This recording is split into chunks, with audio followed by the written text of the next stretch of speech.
Why does everything in the universe ultimately face death? What does death truly mean, and is it really the end of everything? Watch until the end, as this might give you a whole new perspective.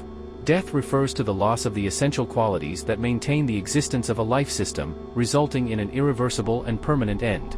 It marks the termination of a state of being. For example, on Earth, the lifespan of a dog is typically 10 to 15 years, while humans live around 80 years, and the Greenland shark can live for over 270 years. Even the so-called immortal jellyfish, known for its ability to revert to an earlier stage of its life cycle, experiences true death at some point. Death isn't limited to living beings, it also applies to celestial bodies in the universe.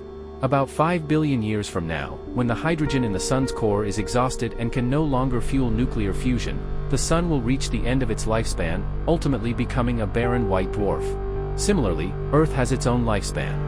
As the Sun approaches the end of its life, its increasing heat will cause its outer layers to expand, and Earth will eventually be engulfed by the Sun.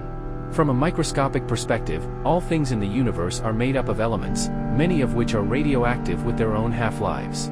These range from francium-215, with a fleeting half-life of just 0.0018 seconds, to uranium-238, which has a half-life of 4.5 billion years.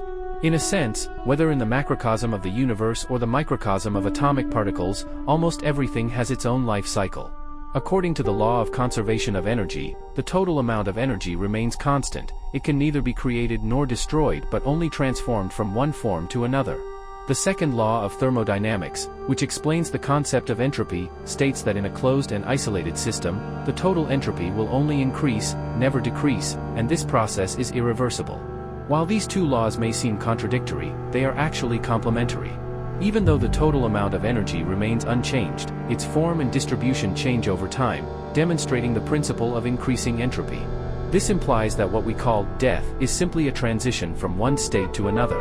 For instance, think about how you weighed less than 5 kilograms at birth, but now weigh over 50 kilograms. Where did the additional material in your body come from? How much of your current self is made up of the same material as 10 years ago? And when you lose weight, where does the lost mass go? The universe operates in a similar way. When the Sun becomes a white dwarf, where do the materials that once made up the Sun go? In reality, death is not the end of everything. All things in the universe ultimately just change form. They never truly disappear, so how can they be said to be annihilated?